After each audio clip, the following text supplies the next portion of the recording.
Assalamualaikum warahmatullahi wabarakatuh. Halo semuanya, salam sehat untuk kita semua ya.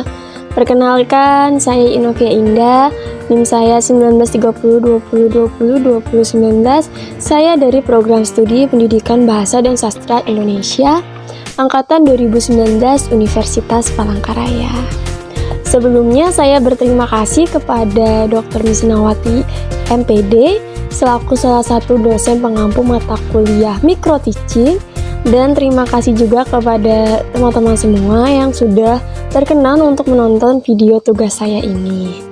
Jadi, di sini saya akan menjelaskan atau memaparkan pemahaman saya tentang micro teaching. Nah, jadi apa itu micro teaching? Gitu.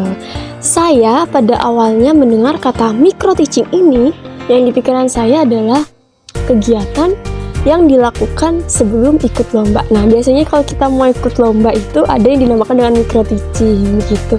Dan ternyata setelah saya baca, micro teaching di pembelajaran itu bukan micro teaching yang seperti kita mau lomba.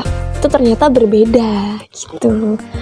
Jadi, apa itu micro teaching? Nah, micro teaching itu adalah sebuah metode pengajaran dalam rangka penguasaan keterampilan dasar mengajar. Di dalam micro teaching ini ada beberapa hal. Yang pertama yaitu perencanaan pembelajaran mikro. Jadi, proses pembinaan kemampuan mengajar melalui pembelajaran mikro itu dilakukan secara sistematik. Nah, mulai dari pemahaman hakikat pembelajaran, kemudian hakikat pendekatan, kemudian pembelajaran mikro, kemudian persiapan penerapan pembelajaran mikro, mulai dari observasi sampai dengan peragaan atau stimulasi. Nah, setelah memiliki pemahaman semua itu dengan cukup terhadap keterampilan yang akan dilatih, kemudian dilanjutkan dengan latihan berjenjang, yaitu latihan terbatas dalam simulasi-simulasi. Nah, kemudian masuk ke materi yang pertama, yaitu hakikat perencanaan pembelajaran. Apa itu hakikat perencanaan pembelajaran? Nah, rencana pembelajaran pada hakikatnya merupakan perencanaan jangka pendek yang dilakukan oleh guru untuk dapat memperkirakan berbagai tindakan yang akan dilakukan di kelas atau di luar kelas. Jadi bisa di kelas ataupun di luar kelas ya.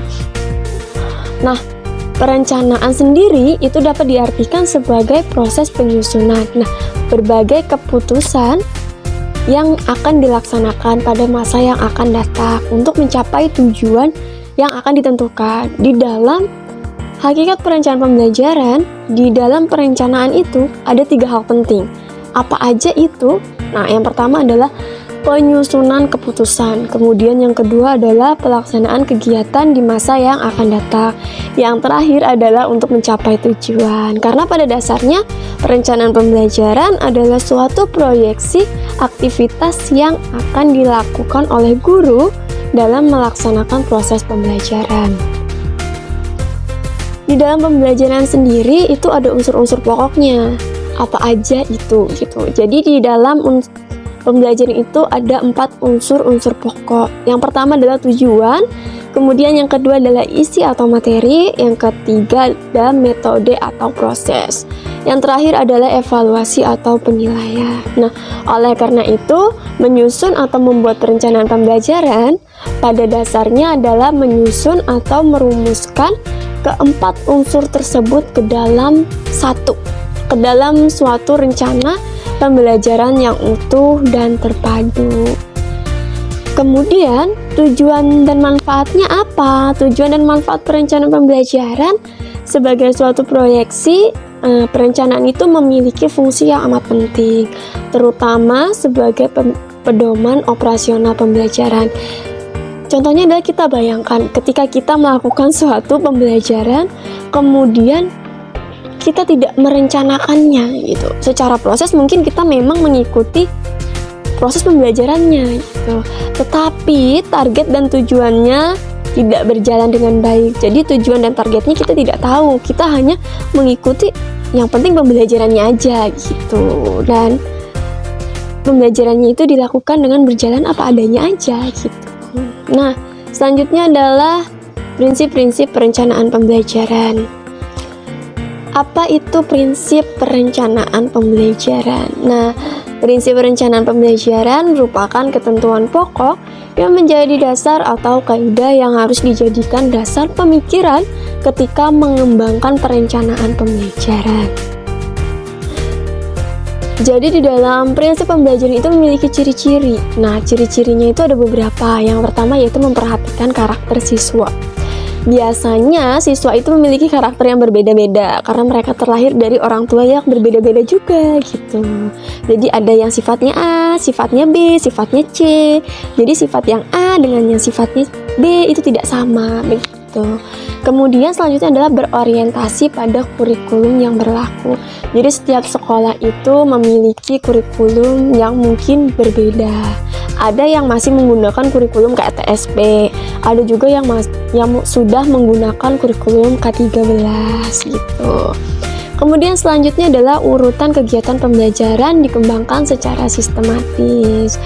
Nah, kemudian ada juga ya, yaitu selanjutnya yaitu lengkapi perencanaan pembelajaran dengan lembar kerja dan lembar tugas. Jadi biasanya guru memberikan tugas kepada siswa mengenai materi A, mengenai materi B. Biasanya juga ada guru yang memberikan tugasnya itu waktu pertama masuk langsung diberikan tugas, atau di pertengahan diberikan tugas, atau biasanya juga bisa di akhir. Nah, selanjutnya adalah perencanaan pembelajaran yang harus bersifat fleksibel. Yang terakhir dari ciri-ciri prinsip pembelajaran adalah berdasarkan pendekatan sistem. Selanjutnya ada yang dinamakan dengan model perencanaan pembelajaran. Apa model pembelajaran? Model pembelajaran adalah salah satu pendekatan dalam rangka mensiasati perubahan perilaku peserta didik secara adaptif maupun generatif. Nah, ada beberapa langkah dalam menyusun model perencanaan pembelajaran. Biasanya pada tahap ini kita sebagai calon guru atau guru, ya kita kalau udah jadi guru biasanya kita melakukan hal ini. Yaitu pada tahap ini adalah kita melakukan rencana pelaksanaan pembelajaran, atau biasanya lebih disingkat jadi RPP. Biasanya kalau saya kuliah, saya memang masih kuliah. Saya masih kuliah, jadi saya biasanya bilangnya RPP, lebih singkat gitu bilangnya, nggak panjang kayak rencana pembelajaran, rencana pelaksanaan pembelajaran gitu. Jadi disingkat secara cepat aja jadi RPP gitu. Kemudian selanjutnya adalah yang kedua yaitu keterampilan dasar mengajar. Di keterampilan dasar mengajar ini yang pertama adalah keterampilan membuka pembelajaran. Apa itu keterampilan membuka pembelajaran? Membuka pembelajaran sendiri artinya adalah kegiatan yang dilakukan untuk memulai pembelajaran. Seperti yang saya lakukan di awal tadi, itu adalah membuka pembelajaran. Saya mengucapkan salam, kemudian saya menyapa halo. Nah, itu saya membuka pembelajaran gitu. Di pembukaan pembelajaran ini yang baik itu tidak cukup hanya dengan mengecek kehadiran siswa, itu tidak cukup mengecek siswa ini hadir atau tidak. Nah, lalu menyampaikan informasi apa yang pelajaran yang akan kita pelajari hari ini gitu. Tetapi di pembukaan pembelajaran ini kita sudah memasuki pada prakondisi pembelajaran, yaitu untuk memberikan gambaran umum tujuan yang harus dicapai. Nah, kedua adalah keterampilan menutup. Keterampilan menutup menurut Abimanyu atau Soli Abimanyu ya, mohon maaf, Soli Abimanyu. Yang dimaksud dengan menutup pembelajaran pada dasarnya adalah kegiatan yang dilakukan guru untuk mengakhiri kegiatan inti pembelajaran. Biasanya kalau kita sudah belajar, kita sudah memberikan materi, itu kita menutupnya. Ini biasanya kalau misalkan dulu waktu saya sekolah, habis dikasih materi sama guru, biasanya di akhir-akhir guru mau meninggalkan kelas atau akhir-akhir udah detik-detik bel istirahat atau bel pulang, biasanya guru mengakhiri yang namanya kegiatan pembelajaran. Di situ guru biasanya mengakhirinya dengan memberikan tugas. Tapi tergantung, biasanya ada guru yang tidak memberikan tugas, tetapi ada juga guru yang memberikan tugas. Saya seringnya diberi tugas di akhir pembelajaran sebagai tugas atau pekerjaan rumah. Biasanya disebut PR. Gitu. Nah, yang terakhir adalah keterampilan menjelaskan. Secara etimologis, kata menjelaskan bermakna membuat sesuatu menjadi jelas. Artinya apa? Artinya adalah sesuatu yang diucapkan mengorganisasikan isi pembelajaran dalam urutan yang terencana sehingga mudah dipahami oleh siswa. Jadi itu materi yang kita sampaikan ini diterima dengan baik oleh siswa. Secara singkat, kita menjelaskannya singkat, padat, jelas, tepat, tapi mudah dimengerti gitu. Ini seperti yang saya lakukan sekarang ini nih. Ini yang dinamakan dengan menjelaskan, memaparkan, memberikan isi materi gitu. Nah, mungkin sekian saja dari saya materi yang saya berikan kepada semuanya tentang micro teaching. Jadi saya mohon maaf apabila ada kesalahan kata ataupun kesalahan-kesalahan yang seharusnya tidak dilakukan gitu. Terima kasih buat semuanya, buat teman-teman semua yang sudah berkenan menonton video ini sampai habis, mendengarkan materi yang saya berikan.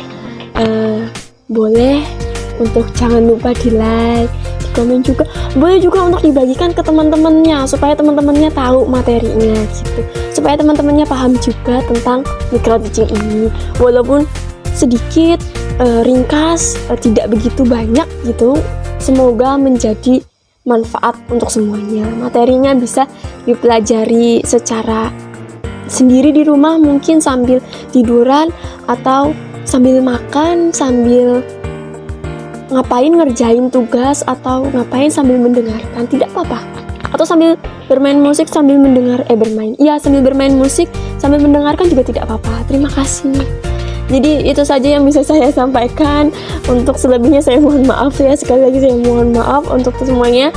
Terima kasih, salam sehat untuk kita semua. Sampai bertemu lagi. Terima kasih. Dadah, salam sehat.